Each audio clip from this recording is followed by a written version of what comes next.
Deus amado, nós te louvamos pela tua palavra que será exposta. Nós te pedimos que o Senhor possa falar ao nosso coração usando o teu servo e que a exposição da tua palavra, acompanhada pela unção e atuação, iluminação do teu Santo Espírito, possa fazer diferença nas nossas vidas e guiar as nossas famílias para a glória do Senhor. Por isso eu te oro no nome de Jesus. Amém. Obrigado, pastor. Irmãos, quero saudar a todos com a paz do Senhor Jesus. Amém. E queria convidá-los a abrir a palavra de Deus na primeira carta de João. Nós vamos ler no capítulo 2, do verso 1 até o verso 17. Eu havia planejado expor um capítulo a cada sermão, mas o capítulo 2 são 30 versículos, quase, não é? Então, nós vamos ter que dividir em duas partes. Então, 1 de João, capítulo 2, nós vamos do verso 1 em diante.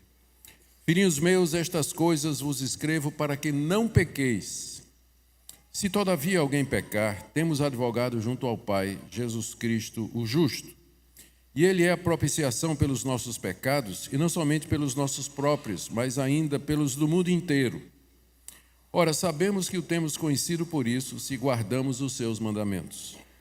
Aquele que diz, eu conheço e não guardo os seus mandamentos, é mentiroso, e nele não está a verdade.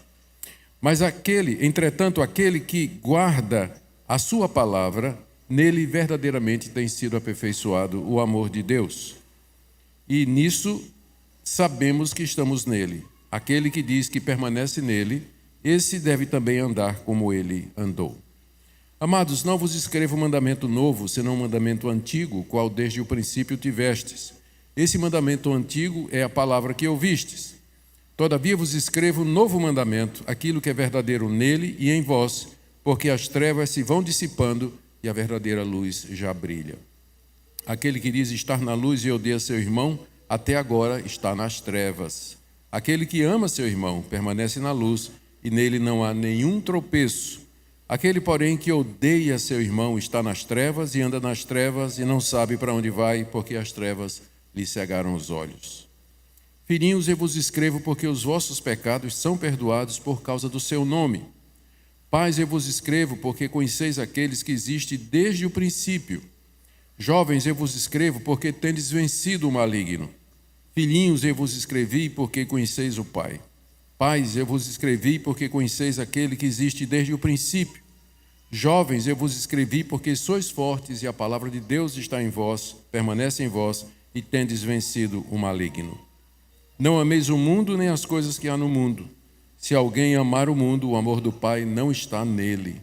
Porque tudo que há no mundo, a concupiscência da carne, a concupiscência dos olhos e a soberba da vida, não procede do Pai, mas procede do mundo. Ora, o mundo passa, bem como a sua concupiscência. Aquele, porém, que faz a vontade de Deus permanece para sempre. Amém. Até aqui a leitura da palavra de Deus. Nós iremos chamar as crianças agora a vir à frente, passar a palavra ao pastor, ou mesmo chama, né, pastor?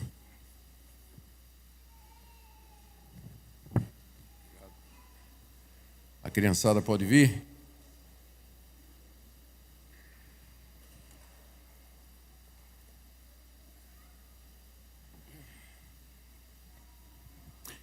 Tem mais criança do que gente, né?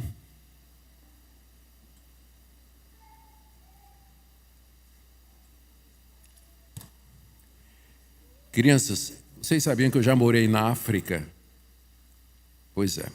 Eu passei 1 ano na África do Sul, que é um dos países mais bonitos do mundo. Aí um dia, um casal de amigos nossos de lá da África convidou a gente para fazer um passeio de carro, para a gente sair lá do coração da África, onde a gente estava morando, para chegar até o ponto mais extremo do continente, que é a cidade do Cabo, e depois subir pela costa do Oceano Índico, até lá em cima, e entrar de novo para o local que a gente morava, que era no coração da África. Era uma viagem muito grande, eram 5.000 quilômetros de viagem. Em milhas, isso aí eu ainda não sei, mas é muita milha, tá? É muita milha, é longe, longe mesmo. E a gente foi com eles num carro velho, e a gente estava com medo que o carro fosse dar problema. Mas naqueles 5.000 quilômetros, durante um mês que a gente rodou, o carro não deu problema nenhum. Furou um pneu só teve uma vez que furou o pneu. Aí quando a gente chegou lá em casa, os amigos perguntaram: a viagem foi boa? Foi tudo bem com o carro? E nós dissemos: foi tudo muito bem, teve só um pneu furado. Mas o que é um pneu furado em 5.000 quilômetros? É muito pouca coisa, não é verdade? Eu estou contando essa história para dizer para vocês que eu sei que às vezes vocês querem fazer as coisas certas. E nem sempre vocês conseguem. Mas com a graça de Deus, eu posso dizer a vocês que nós podemos viver uma vida em que as coisas erradas, elas são como um pneu furado a cada 5.000 quilômetros. A gente não precisa estar vivendo, fazendo as coisas erradas. Com a graça de Deus, a gente pode passar o dia inteiro sem furar o pneu. A gente pode passar dias sem furar o pneu. Se seu pneu está furando a cada 50 metros, então alguma coisa está errada com sua vida. Mas se você é de Deus, se Cristo está com você, você vai poder fazer viagens longas onde o pecado é um acidente. A gente não devia deixar que o pecado marcasse a gente. Mas se acontecer pecado em nossa vida, ele deve ser como um pneu furado em 5.000 quilômetros. Porque Cristo nos dá força para a gente viver uma vida santa e uma vida reta. É isso que eu vou falar hoje aqui no púlpito e eu já estou passando isso aqui para vocês. Tá bom? Vamos orar? Senhor Deus, nos ajuda a viver, como a Tua palavra nos ensina, uma vida sem pecado, uma vida onde nós não somos marcados pelo erro e pelo engano. E que se o pecado acontecer na nossa vida, que seja como um pneu furado numa longa viagem, apenas um incidente isolado. Ajuda-nos a confiar no Senhor Jesus e no Espírito enviado por Ele, que nos dá força para fazer isso. Abençoe essas crianças para que desde cedo aprendam o padrão elevado que a Bíblia tem para nós e que confiem no Senhor Jesus para viver uma vida reta. É o que nós pedimos em nome de Jesus. Amém. Vocês podem ir agora. Deus abençoe, saindo devagarzinho, não é? Sem correria. Deus abençoe o estudo de vocês.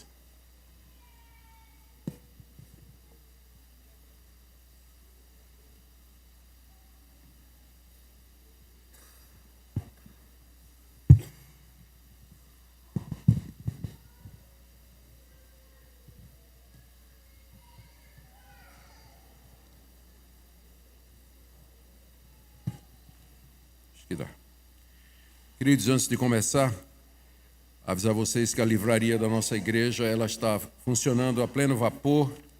Nós podemos receber vários livros de minha autoria que estão aí. E eu queria recomendar para vocês um livro que tem a ver com o sermão de hoje, Sexo e Santidade. Sexo e Santidade está aí à disposição de vocês na livraria depois do culto, no momento de confraternização, e outros livros também. O autógrafo é completamente grátis, não tem dificuldade nenhuma, tá bom? Muito bem, gente. Segunda carta de João, capítulo 2, nós vamos do verso 1 em diante. Eu preciso só ajeitar esse microfone aqui. Botaram para o tamanho do pastor Samuel, aí não dá em mim. Só precisa, ele tem mais para fora. Assim, aqui. Isso. Tá ótimo. Ok, gente. Muito obrigado.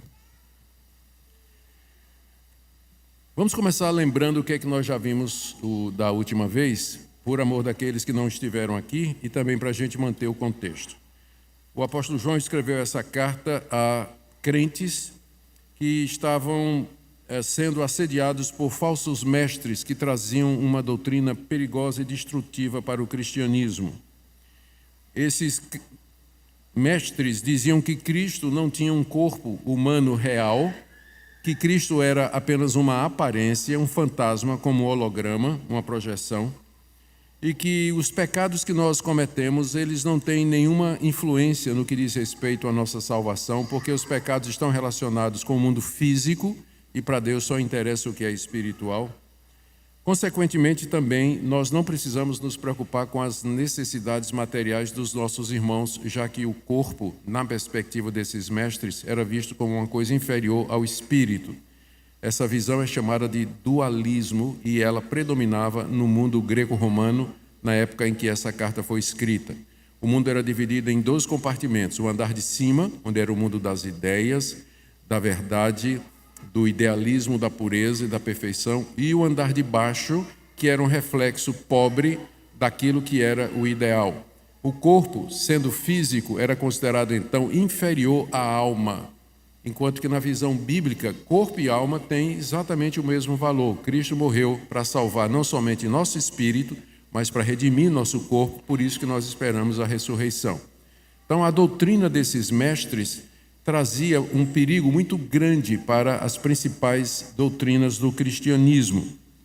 Eles diziam também que para que nós sejamos salvos, era necessário que nós tivéssemos acesso a um conhecimento secreto que Deus havia revelado, não através de Jesus e não através dos apóstolos, mas a esses mestres, que é característico de toda seita. Toda seita se apresenta como tendo a revelação final de Deus para a igreja dos últimos dias. E reivindica então exclusividade, enquanto que o cristianismo diz que a revelação de Deus é aberta, o conhecimento é público, tanto é que nós temos um livro onde isso está registrado, que é a Bíblia, a palavra de Deus. João combate as ideias dos falsos mestres através de 3 testes que ele coloca na carta. Primeiro, o teste doutrinário. Ele diz que quem nega que Jesus veio em carne não é de Deus e não conhece a Deus. Depois, o teste moral. Quem diz que conhece a Deus, mas não guarda os mandamentos de Deus, é mentiroso e nele não está a verdade. E depois, o teste social, o teste do amor. Quem diz que ama a Deus, mas não ama seu irmão, e amar significa cuidar das necessidades físicas, materiais do seu irmão, esse também não é de Deus. Esses 3 testes serviriam para os cristãos identificarem os falsos mestres e também para se examinar, para saber se eles estavam na verdade, se eles estavam naquilo que Deus havia ensinado e revelado. Hoje nós veremos o apóstolo João tratando de, pelo menos mais 2 vezes, de 2 testes, que é o teste doutrinário, ele vai falar sobre isso, o teste moral e o teste social, que em sequência é o teste doutrinário que ele tinha apresentado antes. Nós vamos dividir nosso texto, que nós acabamos de ler, em 4 partes. E a primeira dela nós poderíamos dizer, João começa o teste moral dizendo como é que eu posso saber que Jesus é o meu advogado, capítulo 2, de 1 a 6. Você pergunta qual é a importância dessa questão. Quando a gente lê o capítulo 2, o início do capítulo 2, a gente percebe a importância do que João está dizendo aqui. João começa dizendo: filhinhos, estas coisas vos escrevo para que não pequeis. Todavia, se alguém pecar, temos advogado junto ao Pai, Jesus Cristo justo. E ele é a propiciação pelos nossos pecados, e não somente pelos nossos próprios, mas ainda pelos do mundo inteiro. João tinha dito no verso 10, no verso anterior, que se dissermos que não temos cometido pecado, fazemos de Deus mentiroso e sua palavra não está em nós. Alguém poderia ler o que João está dizendo e tirar a impressão de que João está dizendo que nós podemos viver uma vida em pecado. E que já que Cristo perdoa, já que Deus nos perdoa em Cristo, pecado é uma coisa irrelevante. Então ele começa o capítulo 2 dizendo: não se engane, essas coisas eu escrevi não para que vocês tivessem ou se sentissem à vontade para pecar, mas eu escrevi essas coisas para que vocês não pequem. Em outras palavras, a Bíblia, não só a carta de João, mas toda a Bíblia foi escrita para que nós não pequemos. Às vezes as pessoas usam o exemplo de Davi, que pecou, para dizer: olha, se Davi pecou e era amigo de Deus, eu também posso pecar. O exemplo de Moisés, que desobedeceu a Deus, ferindo a rocha quando era para falar na rocha, e outros homens de Deus cujas vidas foram maculadas pelo pecado, estão na Bíblia. Mas esses exemplos não estão lá para dar a você segurança quando você peca. Na verdade, estão lá para que vocês não pequem. A Bíblia foi escrita para nos dar orientações para que nós não pequemos. Filhinhos, estas coisas vos escrevo para que vocês não pequem. Esse é o alvo de Deus, esse é o propósito de Deus para nós, que nós vivamos uma vida onde o pecado não é necessário, onde o pecado não seja comum, normal, como a ilustração que eu usei aqui para as crianças. Se o pecado acontecer, ele deve ser um acidente. Tanto é que João diz em seguida: se todavia alguém pecar. Ele não disse quando alguém pecar. Ele está dizendo se. Ou seja, é possível você viver uma vida nesse mundo em que o pecado não seja alguma coisa que aconteça todo dia. Eu sempre estranhei, e vocês também, aquelas orações onde as pessoas dizem: Senhor Deus, me perdoa a multidão dos meus pecados, perdoa porque eu peco por pensamentos, palavras e obras a cada segundo. Tem alguma coisa errada aí. Cristo não veio morrer na cruz para que eu vivesse uma vida onde o pecado acontece todo minuto, toda hora, em pensamentos, palavras e obras. Essas coisas os escrevo para que não pequeis. Se alguém pecar, pecado é acidente na vida do crente. Deveria ser acidente na vida do crente. Se alguém pecar, João diz, nós temos quem nos defenda diante de Deus. Porque o pecado provoca a ira de Deus, uma vez que o nosso Deus ele é santo, justo e reto, e ele não pode deixar o pecado passar em branco. Então nós teríamos que ser destruídos pela ira de Deus a cada pecado que nós cometemos. Isso não acontece porque nós temos um defensor, como é dito aqui no final do verso 1. Se alguém pecar, temos um advogado junto ao Pai, Jesus Cristo, o justo. Se alguém pecar, nós temos um advogado junto ao Pai. A palavra advogado aqui é a palavra parácletos, que é traduzida no Evangelho de João como sendo consolador. Jesus, quando diz assim, eu vou mandar um outro consolador, ele usa a palavra parácletos, que significa literalmente alguém que é chamado para estar ao lado de outro, para apoio, companheirismo, consolo. E é isso que Jesus Cristo faz. Ele é o nosso parácletos diante de Deus. Ele se chega ao Pai e nos defende, dizendo, Augustus de fato pecou, mas eu morri por ele. Aqui estão as chagas nas minhas mãos, que provam o sofrimento que eu passei pelo pecado de Augustus. Portanto, Pai, perdoa-o, não o castiga como ele merece. É isso que acontece no céu cada vez que um crente peca. Cristo se apresenta como advogado dele diante do Pai. E a intercessão de Cristo é eficaz pelos seguintes motivos que João coloca aqui. Primeiro, ele é o justo. Nós temos um advogado junto ao Pai, Jesus Cristo, o justo.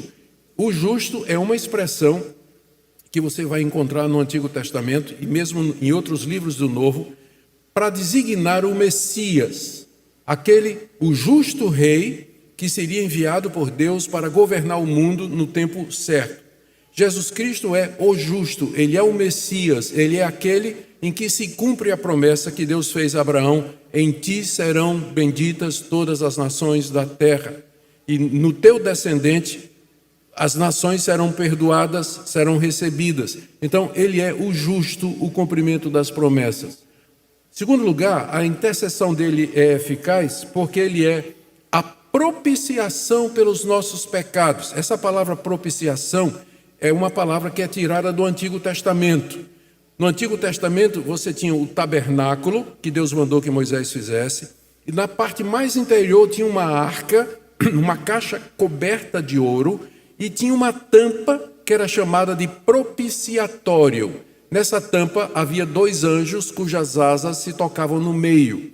E essa arca, ela guardava as tábuas da lei e era colocada na parte mais interior da tenda, onde ninguém podia entrar, a não ser o sumo sacerdote, uma vez por ano, levando sangue de cordeiro, que ele derramava sobre aquela tampa, no dia da expiação, ou Yom Kippur, que acontecia uma vez por ano. Todo o povo ficava reunido fora do tabernáculo, ao redor do tabernáculo. O sumo sacerdote sacrificava o animal, entrava com sangue nas mãos e derramava aquele sangue em cima do propiciatório, daquela tampa.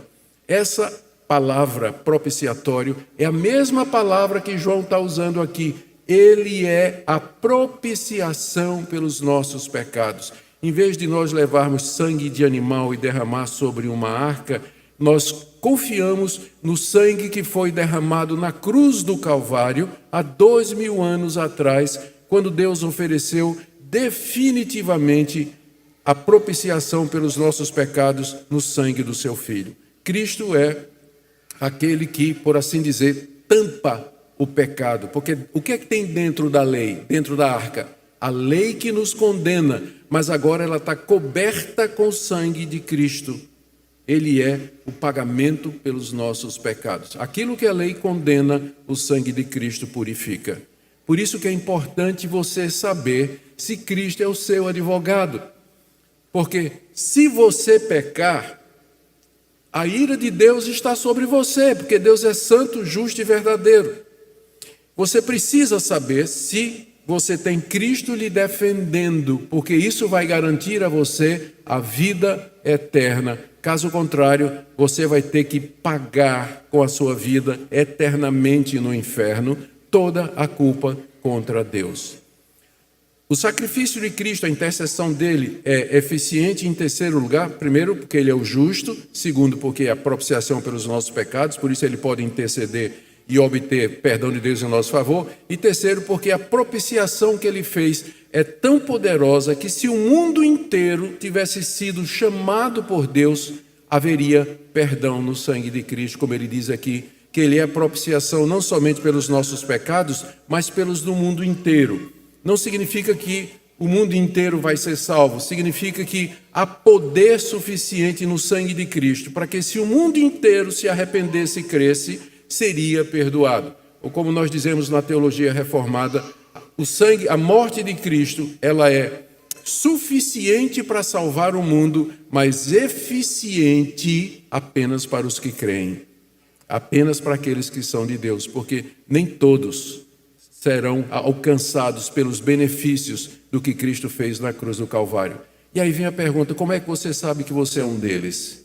Como é que eu sei que Cristo intercede por mim quando o pecado vem na minha vida e eu me arrependo e peço perdão a Deus? João responde dizendo aqui no verso 3 em diante, como é que nós sabemos que Cristo de fato é aquele que Cristo intercede por mim?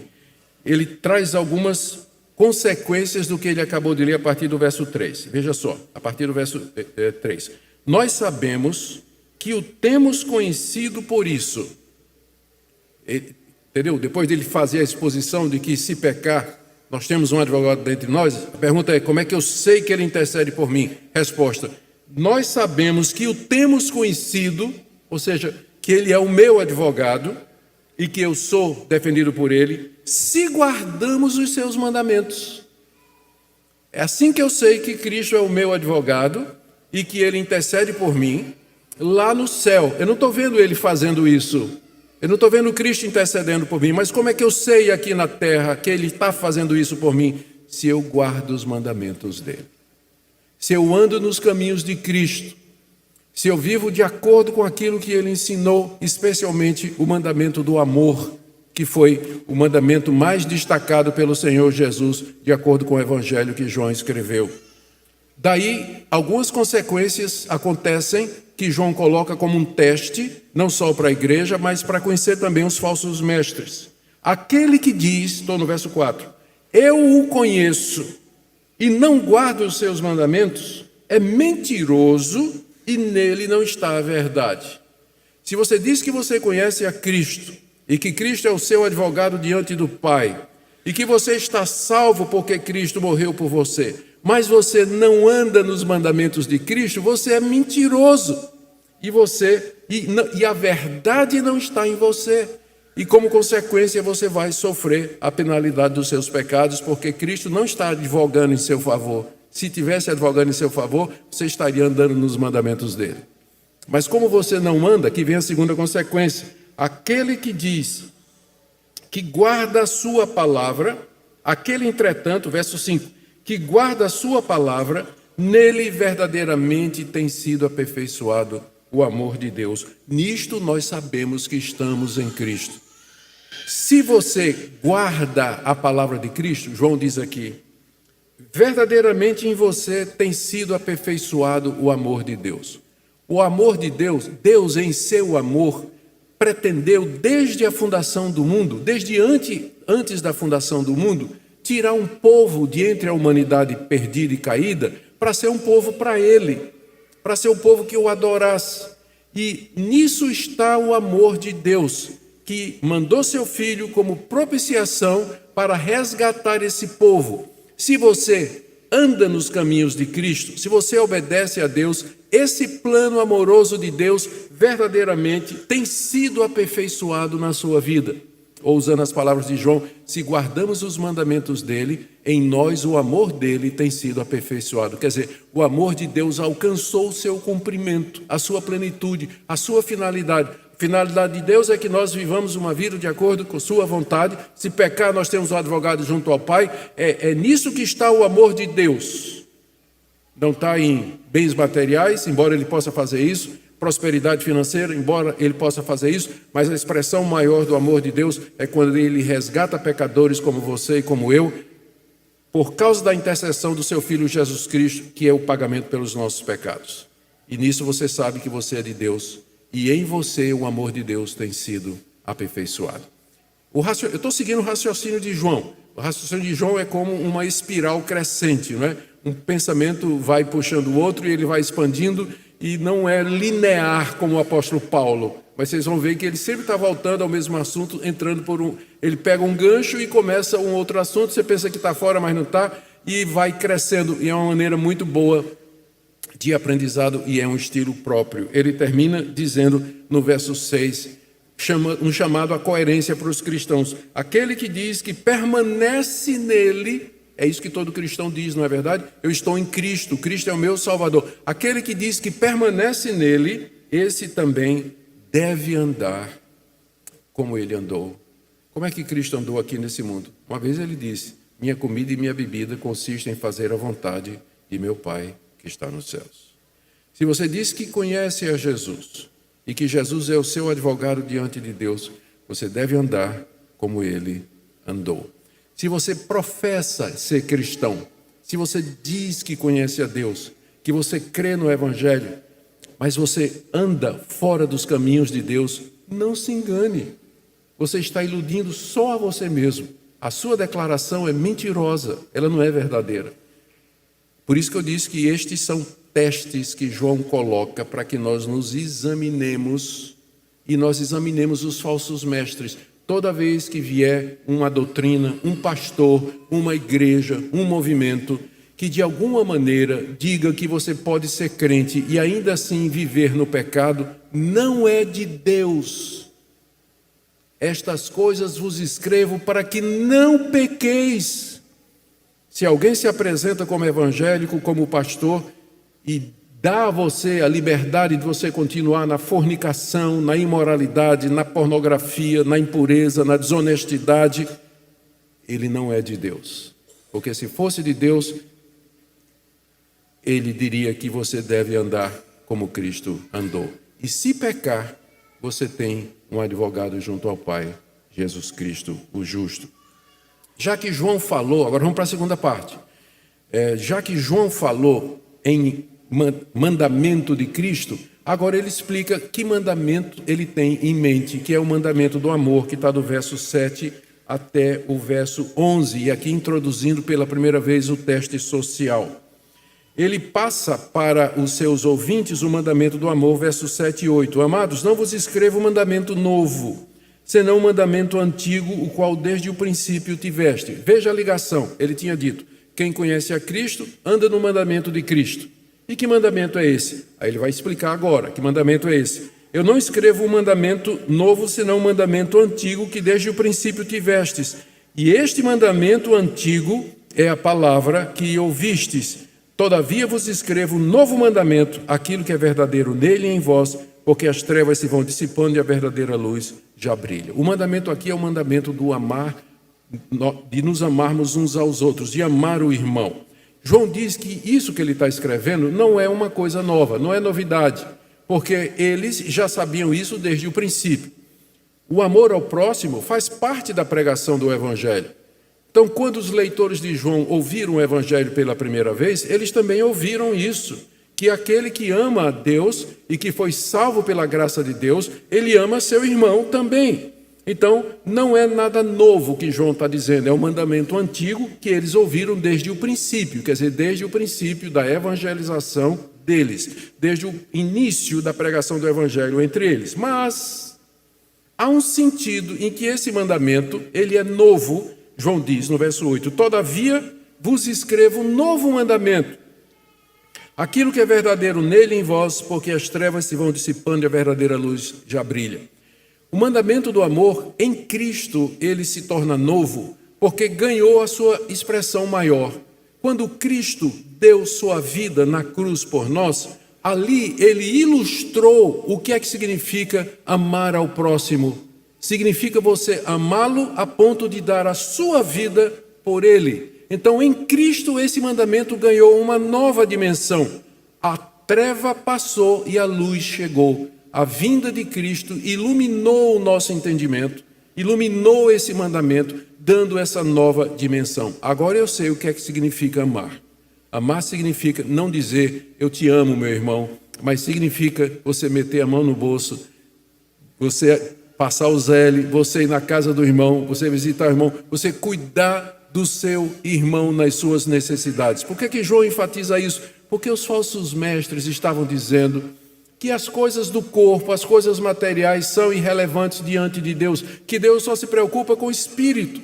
E vocês certamente conhecem pregadores, pastores e linhas teológicas que tendem a enfatizar apenas o espírito, que é espiritual, e negligenciam o corpo, o cuidado com o corpo, a preservação do corpo, a santidade do corpo, O pessoal esquece isso. Mas Deus, quando nos criou, ele nos criou completos. Ele primeiro fez o físico e soprou o espiritual através do sopro da sua boca. Então nós somos uma unidade, não tem como separar corpo e espírito. Cristo morreu para salvar os dois.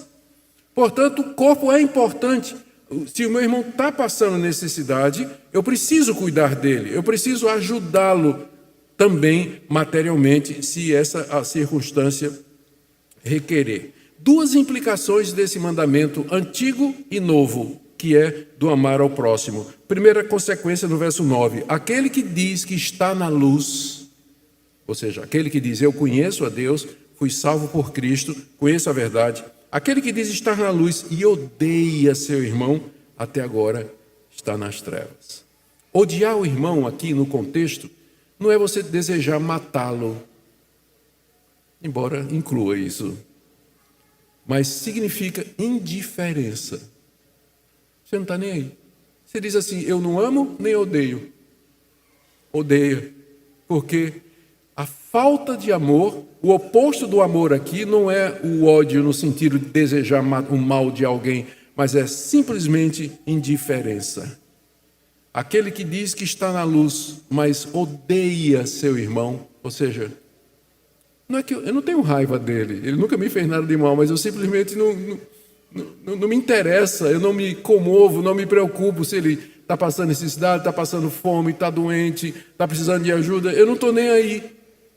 Então, se alguém diz que ama a Deus, que conhece a Deus, que está na luz, mas tem essa atitude que João caracteriza como ódio, até agora está nas trevas.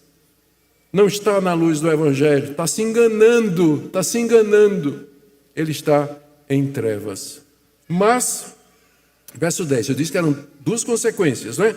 Aquele que diz estar na luz e odeia seu irmão, até agora está nas trevas.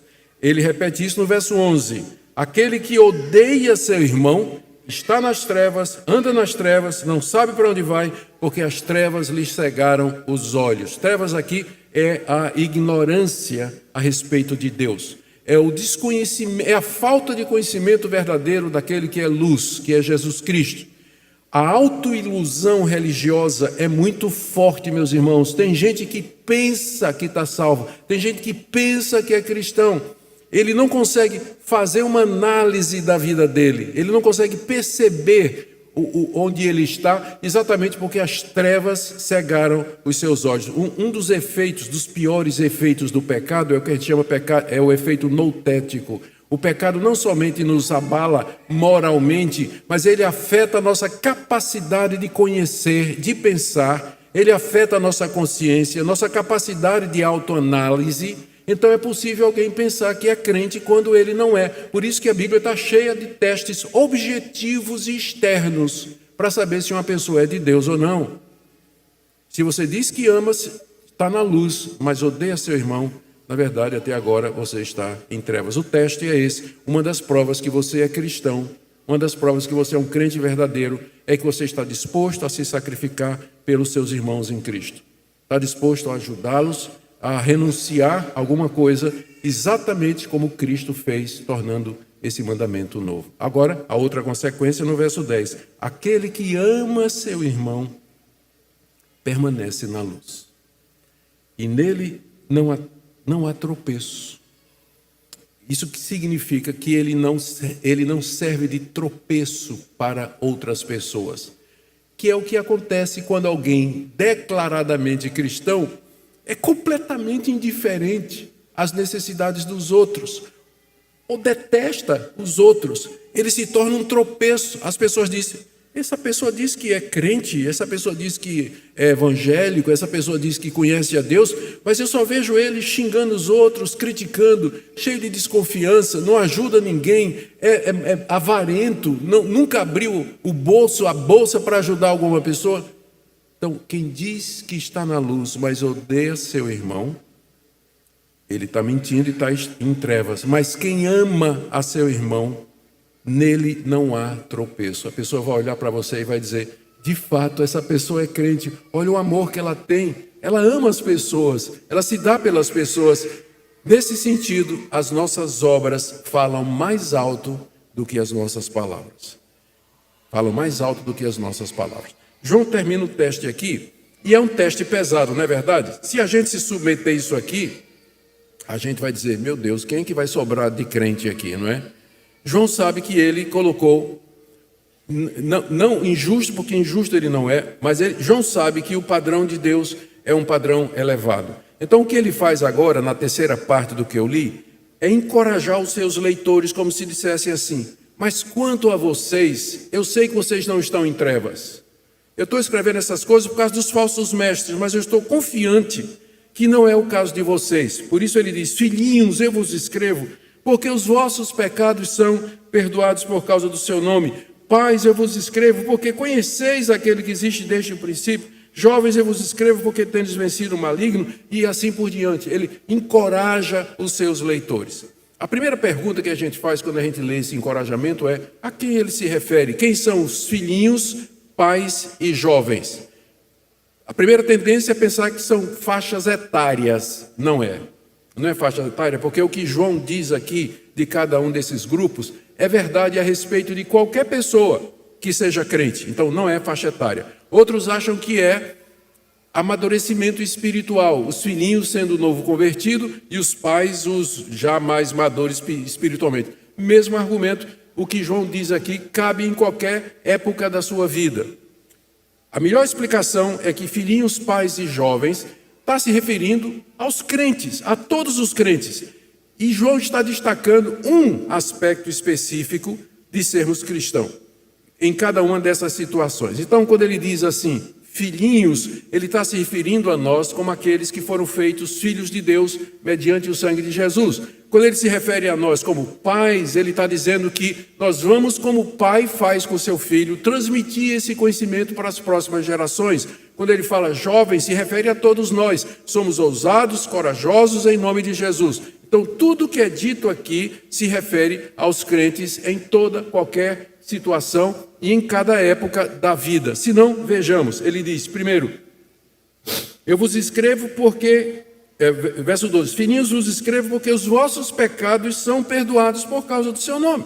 Isso é verdade para todos os crentes de todas as épocas, toda a faixa etária e todo nível de amadurecimento espiritual. Eu estou escrevendo para vocês, diz João, porque os pecados de vocês foram perdoados. E vocês não estão mais andando em trevas a ponto de odiar seu irmão. Seus pecados foram perdoados e vocês foram feitos filhos de Deus. Aí ele continua, pais, vocês que vão transmitir esse conhecimento para as próximas gerações, eu escrevo porque vocês conhecem aquele que é desde o princípio. Isso é verdade a respeito de todo crente, jovem, adulto, idoso. Ele conhece aquele que é desde o princípio, que é Jesus Cristo, e vai transmitir esse conhecimento para outras pessoas. Jovens, estou no verso 13, eu vos escrevo porque tendes vencido o maligno. Vencemos o maligno em Cristo. Fomos libertos da condenação que o Satanás procura nos trazer, do domínio de Satanás, da opressão de Satanás, e isso é verdade de todo crente verdadeiro. E nesse sentido, porque vencemos o diabo, nós somos como jovens fortes e prontos para a guerra. Preciso evitar fazer isso porque dá meme, não é? Preciso parar. Dá meme. Jovens, vocês venceram o maligno. E ele continua, filhinhos, eu vos escrevi, porque conheceis o Pai, de quem vocês se tornaram filhos, mediante o sangue de Jesus. Vocês conhecem a Deus. Continuando, pais, eu vos escrevi, porque vocês conhecem aquele que existe desde o princípio. Ele está repetindo, jovens, eu vos escrevo, porque sois fortes, a palavra de Deus permanece em vós, e vocês venceram o maligno. Que coisas maravilhosas. Fomos perdoados, conhecemos a Deus, vencemos o diabo, e a verdade de Deus permanece em nós. Isso é verdade de todo crente verdadeiro. Isso é o que acontece, é o que pode ser dito de todo crente verdadeiro. Com essas palavras, João está dizendo à sua audiência, vocês não são aqueles que eu estou mirando. Eu estou mirando nos falsos mestres e eu estou mirando nos crentes falsos.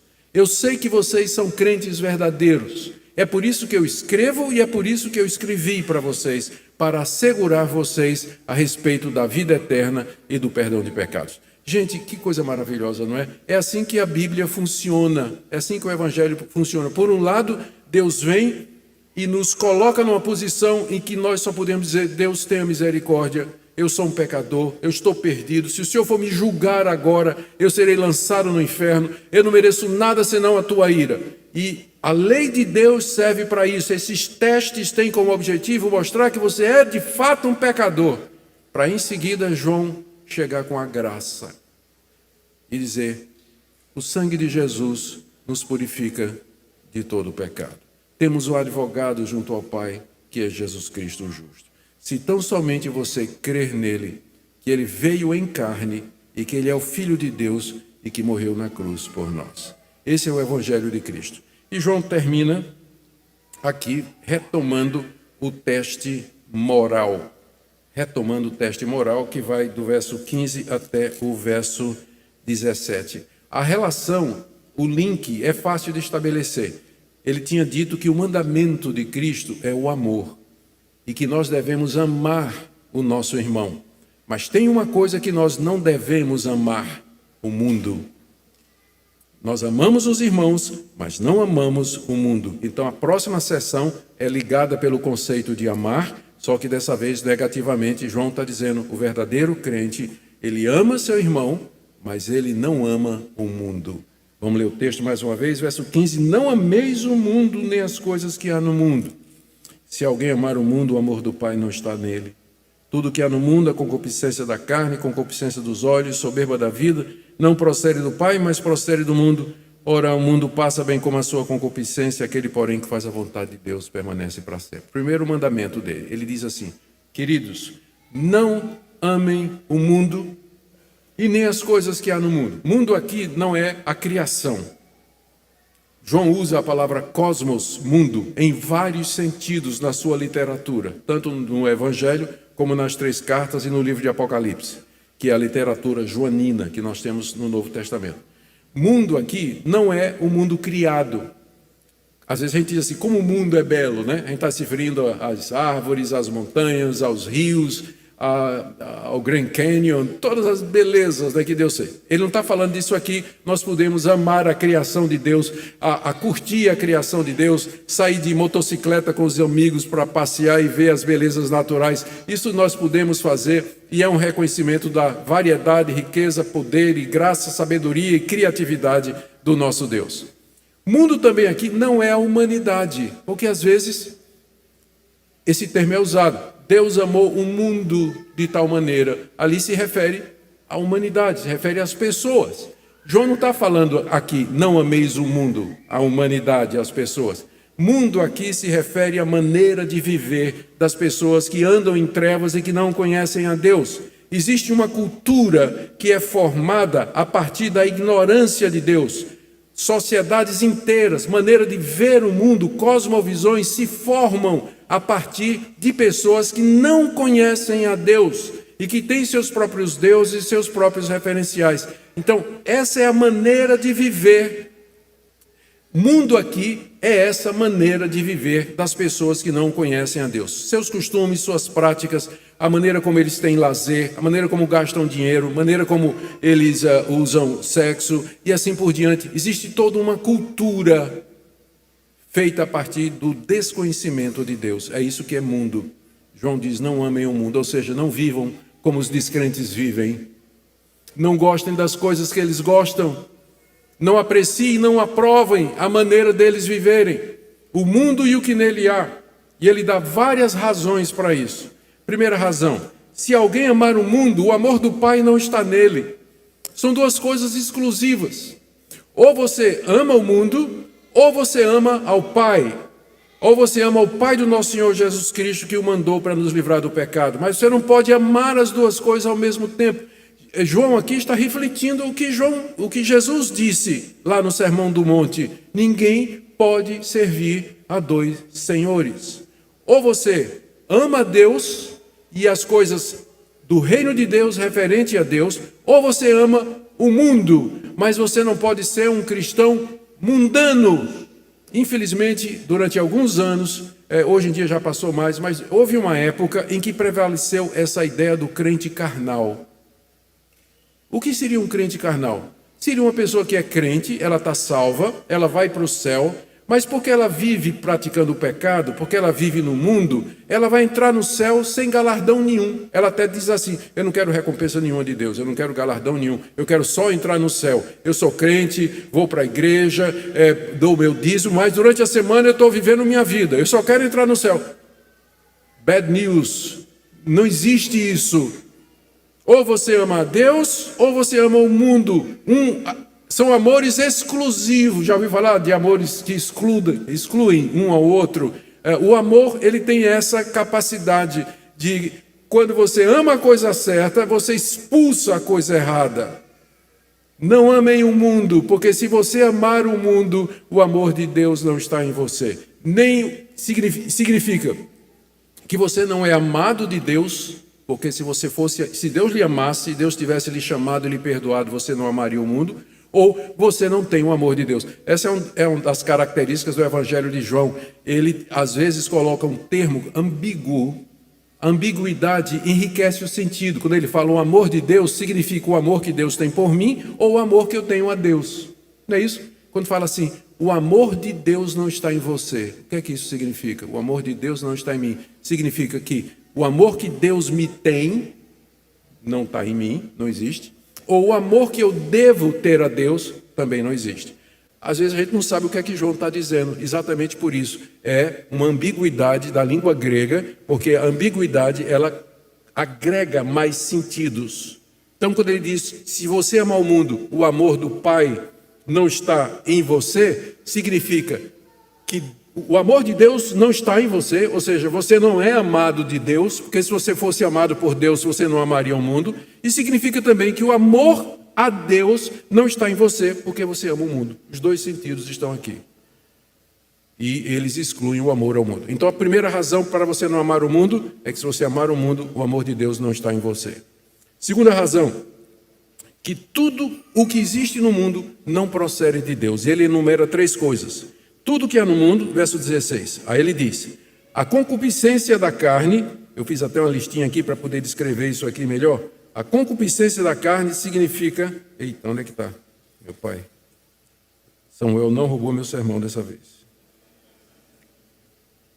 Concupiscência da carne. A palavra concupiscência é uma palavra neutra no grego, que significa simplesmente um desejo intenso por uma coisa boa ou uma coisa má. Só que no Novo Testamento, concupiscência sempre tem um conceito negativo, pejorativo. Não ameis o mundo, por quê? Porque as coisas que há no mundo não procedem de Deus. E que coisas são essas? Primeiro, a concupiscência da carne é o que caracteriza a vida no mundo. O que é que isso significa? Desejos imorais, desejos por prazeres físicos ilícitos. Segundo, a concupiscência dos olhos, você querer ter tudo o que você vê, e numa sociedade como essa, afluente e próspera, isso é um pecado muito comum. Enche os olhos da gente, o desejo de ter coisas, especialmente nós imigrantes que viemos de um país onde a situação de vida é bem menor, é bem mais difícil. De repente você chega numa sociedade onde é possível você ter coisas que você nunca sonhou, isso enche os olhos. E você começa a trabalhar e viver para ter, para ter o que você está vendo. Isso se chama concupiscência dos olhos, olhos gulosos que não se satisfazem, querem sempre mais e mais e mais. É assim que os ímpios vivem. Eles cobiçam tudo, eles vivem para satisfazer o desejo dos olhos. O mundo é caracterizado por isso. Terceira coisa, soberba da vida, ostentação dos bens, se gloriar do que você tem, daquilo que você é. O mundo é assim, as pessoas que não conhecem a Deus, elas vivem para ostentação. Ontem nós tivemos um exemplo muito claro disso, quando a gente estava lá num bairro famoso aqui de Orlando, e passava cada carro com capota baixada, e o cara lá, ostentando lá um carro de não sei quantos milhares de dólares lá. A ostentação, a soberba da vida, ter coisa para se mostrar, para impressionar, para que ele ganhe status e reconhecimento diante dos outros. Isso é uma tentação comum a todo mundo, mas particularmente para o imigrante, para nós, que nos tenta. Essas coisas são uma tentação muito grande. Então, por isso que você não deve amar o mundo, porque estas coisas não procedem de Deus, elas acabam tomando o lugar de Deus. Eu vou terminar, o estagiário não devia demorar muito, então nós vamos terminar aqui com a terceira razão pela qual você não deveria amar o mundo. Está aí no verso 17. Ora, o mundo passa. Carro, casa, dinheiro, viagem, roupa, eletrônica, tudo isso que enche os olhos, tudo isso que é objeto de desejo, que você se mata para trabalhar e para ter, tudo isso vai passar, gente. Toda a beleza desse mundo, toda a atração, isso é passageiro. Nós estamos aqui como peregrinos nesse mundo. Nós caminhamos para a verdadeira cidade, caminhamos para o nosso lar, que não é aqui. Nós estamos no mundo, mas nós não somos dele. O mundo passa, mas, João continua encorajando, aquele, porém, que faz a vontade de Deus, permanece para sempre. Às vezes você tem que fazer uma escolha. Ter tudo que esse mundo oferece, morreu, acabou, inferno e trevas.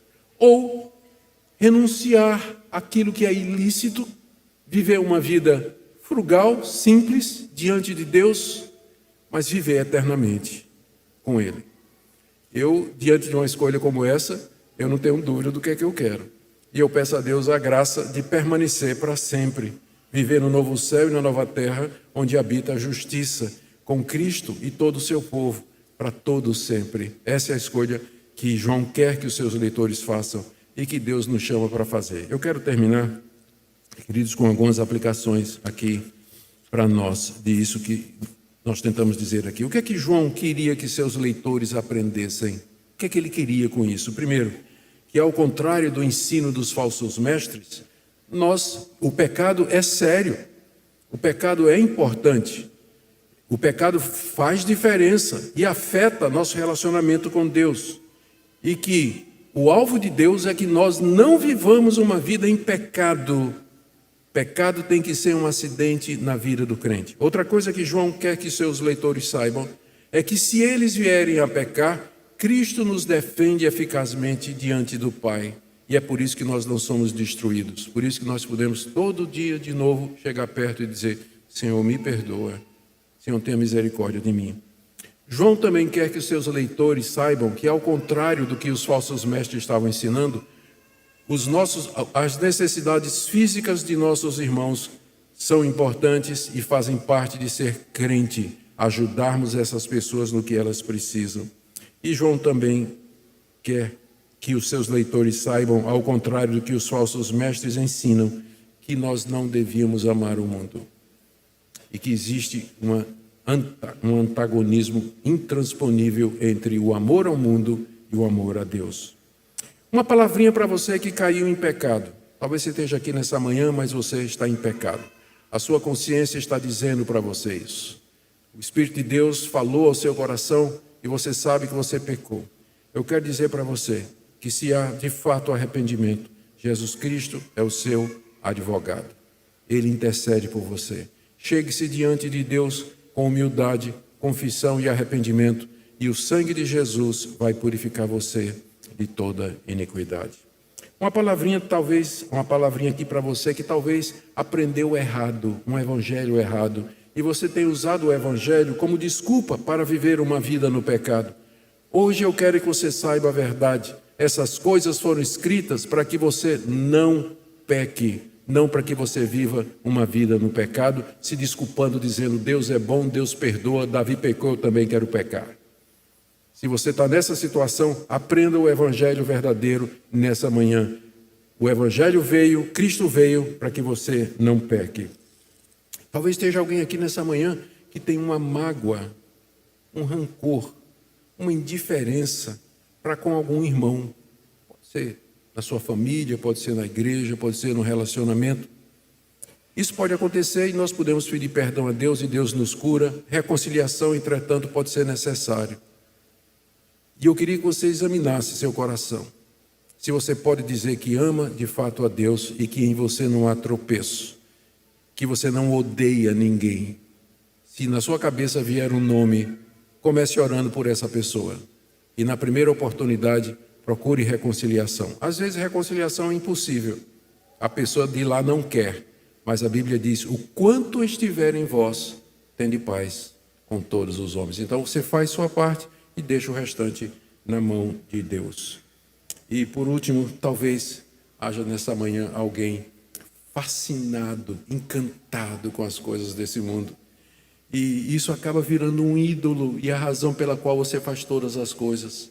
Eu queria que você pensasse em deixar que somente Deus fosse a sua razão e o seu motivo. E que aquele que reina supremo na sua vida é o Senhor Jesus, que não suporta idolatria e concorrência. Ele não vai dividir você com a concupiscência desse mundo, com os desejos desse mundo. Pense nisso. E entregue-se completamente de coração, de corpo e de alma ao nosso Salvador. Amém? Vamos ficar em pé e nós vamos orar. Pastor Samuel, por favor, ore por nós, encerrando essa parte.